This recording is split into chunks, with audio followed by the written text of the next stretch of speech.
Bonsoir les Blaugrana, bien ou quoi les phénomènes, nouvelle vidéo actualité sur le FC Barcelone, très mauvaise nouvelle en ce début de vidéo, vous le voyez affiché directement sous vos yeux, Joao Félix s'est blessé aujourd'hui même, on va parler durant cette vidéo actualité, ou encore Bergwijn qui serait apparemment à la limite de l'officialisation car tenez-vous prêts, sa famille serait déjà à Barcelone. Ça c'est de très bonnes nouvelles, savoir que le club reste toujours attractif et que Bergwijn se rapproche à grands pas. En tout cas les Blaugrana, avant de plonger dans cette vidéo actualité, j'espère vraiment que vous vous portez bien. Ça m'a énormément manqué de faire des vidéos. Là, ça fait déjà quelques jours que je reprends petit à petit chaque jour une vidéo et ça me fait extrêmement plaisir de vous retrouver. Et je lis aussi vos commentaires, même si en ce moment, je n'ai pas forcément le temps de répondre à tout le monde, mais je vois bel et bien vos commentaires. J'en prends note. Ça me fait extrêmement plaisir de retrouver la commu. Ceci dit, plongeons-nous dans l'actualité de la journée avec Joao Félix, comme je l'ai dit en intro de cette vidéo. Il s'est blessé aujourd'hui. Joao Félix out pour 4 semaines. C'est mine de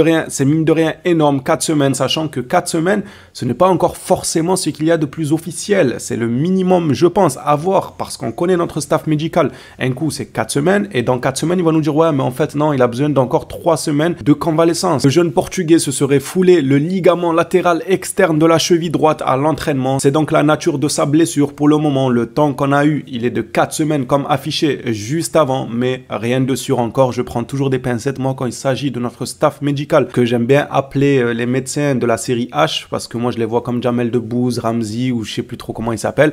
Pour moi c'est ce staff médical là qu'on a, donc je préfère prendre des pincettes et attendre plutôt qu'il soit de retour. J'espère bien évidemment que c'est vraiment 4 semaines et que ça ne sera pas prolongé. On a commencé la vidéo avec une mauvaise nouvelle, mais en voici une bonne de nouvelles. Ça concerne notre jeune talent Lamine Yamal. Alors le joueur était un peu passé sous l'ombre ces dernières semaines car beaucoup l'ont même critiqué en disant qu'il ne voyait pas forcément quelque chose de spécial sur le joueur, ou bien qu'il n'avait pas le rendement attendu, bien que les médias lui ont trop accordé de crédit. On vous disait, calmez-vous, le gars il a que 16 ans, ce n'est pas à lui d'avoir la pression du Barça sur ses épaules, ce n'est pas à lui de tout faire pour un club comme le FC Barcelone du haut de ses 16 ans. Donc laissez-lui du temps, c'était sûr. Il a super bien commencé lors de ses premières minutes avec le Barça. Il était en feu. Après oui, force est de constater, on va pas dire non c'est faux. Il a eu des matchs où il n'apportait tant que ça, mais c'était logique en fait. Pour son âge, c'était totalement normal. Et ici même, je vous disais que ça ne m'étonnerait pas qu'après autant de buzz pour Yamal à seulement 16 ans, qu'il ait une pression et qu'ensuite quand il reviendra sur les terrains, il sait que les gens en attendront beaucoup de lui pour son âge.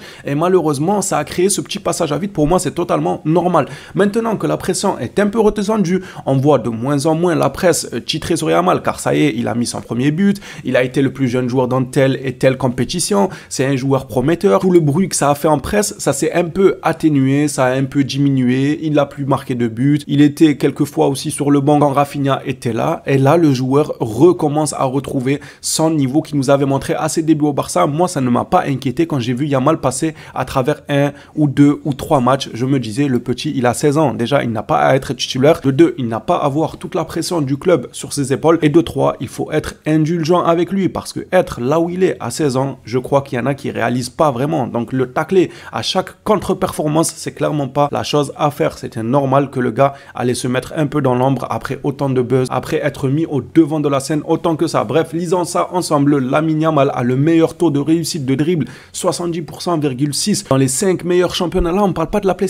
On ne dit pas qu'il a un meilleur taux de réussite à la Play, dans Fut Champion, carrière saison, je ne sais quoi. Non. Dans les 5 meilleurs championnats du monde, le gars, il a 16 ans. Il n'a même pas encore le droit de passer le permis. Il n'est même pas encore majeur que le gars a déjà le meilleur taux de réussite de dribble dans les 5 meilleurs championnats. C'est juste énorme. Donc, s'il vous plaît, quand il passe à côté de 1 ou 2 matchs, ne venez pas tacler pour pas grand-chose. En réalité, on doit lui laisser le temps, même si moi je dis ça, mais ça m'étonnerait pas que je sois le premier à mettre des petites piques ou à tacler à gauche à droite.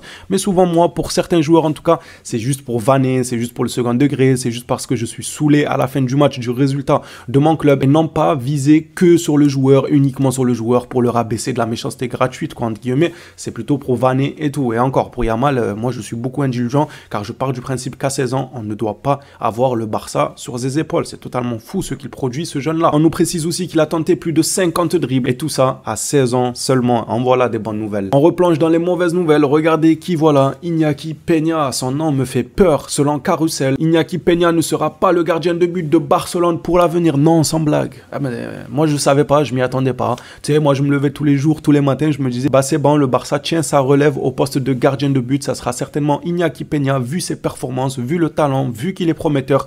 Non, sincèrement, je l'ai pensé dans le temps. Je pensais qu'Iñaki Peña était prometteur. Il m'a montré de bonnes choses lors de son prêt en Turquie là-bas. Au final, il est nul. Le gars, c'est une passoire. J'ai jamais vu autant de boulettes match après match. Un gardien qui n'est autant pas serein que ça. Ça faisait longtemps que je n'avais pas vu ça. Donc, il nous apprend rien dans ce communiqué. Et c'est même tant mieux que ce communiqué sorte, que le Barça ne compte pas sur Peña pour l'avenir. Parlons maintenant du jeune Sénégalais, Mikayil. Après le RC Lens hier qui voulait un prêt avec une option d'achat de 10 millions. Aujourd'hui, c'est Francfort qui se lance dans la course. Francfort est également intéressé par Mikayil Faye et sont prêts à payer plus de 10 millions pour le signer. Le Barça n'a pas l'intention de le laisser partir en janvier, même si cet été, il devra prendre une décision variée sur lui pour l'équipe première avec Cubarsí. Et tout indique qu'il voudrait continuer au Barça ou le vendre. Continuer en 3e division est écarté. Donc dans les plans du club, ils ne veulent plus que Mikayil Faye et apparemment Cubarsí aussi évoluent en division 3. Donc dès la saison prochaine, c'est-à-dire là, dès cet été, il faut leur trouver une solution.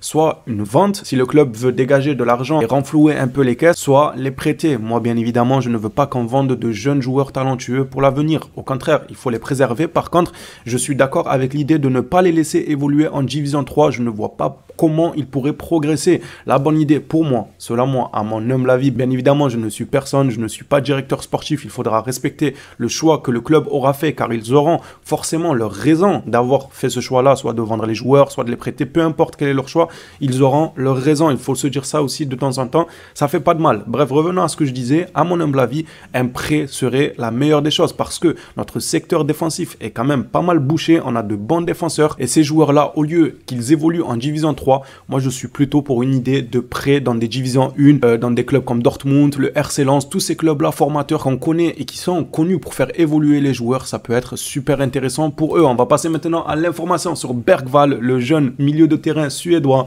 Selon Juan Marchi, Lucas Bergvall sera un joueur du FC Barcelone, son entourage est déjà à Barcelone. Qu'est-ce que c'est beau de voir l'amour du football qui existe encore, un joueur qui a recalé des clubs cadors européens pour ne choisir que le FC Barcelone qui traverse pas sa période la plus glorieuse. Ça fait extrêmement plaisir et on va terminer cette vidéo actualité par Deco qui voit très très grand. Je suis plutôt d'accord avec Deco sur son point de vue, mais je trouve qu'il est un peu trop optimiste sur ce coup-là. Selon Sport, Deco prépare une révolution, rien que ça.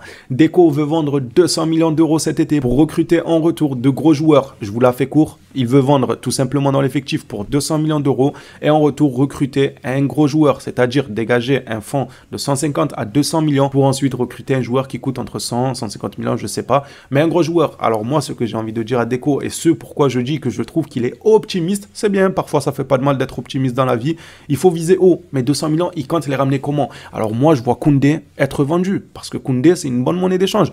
Je vois Christensen aussi, qui pourrait être sur la sellette pour être vendu aux alentours d'une quarantaine de millions d'euros. Par contre, j'en ai vu certains espérer que Ferran Torres soit vendu à 70 millions, 75 millions. Je sais pas sur quelle planète vous êtes, ou encore Rafinha à 100 millions. Ça me fait rire quand je vois des gens estimer Rafinha à 100 millions. C'est incroyable, à part s'il y a un club pigeon qui vient aligner 100 millions pour Rafinha, je ne vois aucun club conscient, concentré et qui veut aller loin, que ce soit financièrement parlant ou que ce soit même sportivement parlant, aller acheter Rafinha à 100 millions. Il faut arrêter de rêver. Les 200 millions, si Deco veut les atteindre, je pense que ça passera par des joueurs peut-être comme Ferran Torres, mais pas à 80 millions, il faut arrêter de rêver, mais plutôt à 40, voire 35, allez, maximum 50 millions s'il continue à faire de bonnes choses durant cette saison. Ça va passer par Koundé aussi, qui pourrait avoir une valeur marchande entre 60 à 65 millions, et là, petit à petit, on pourrait atteindre les 200 millions espérés par Deco. Sport nous rapporte aussi que les joueurs qui ont été importants cette saison pourraient être vendus. Il n'y a que quelques joueurs intouchables. C'est exactement comme ça que je vois la chose, moi. Quand ils nous disent que les joueurs qui ont été importants cette saison, pour moi, Koundé a été un joueur important cette saison. Il est au premier plan de Xavi. Il joue souvent, quasiment tous les matchs lorsqu'il n'est pas blessé, eh ben, il pourrait être vendu. Pour moi, Koundé coche cette case-là où il peut apporter pas mal d'argent au club, où il a été important cette saison et où il pourrait tout de même être vendu.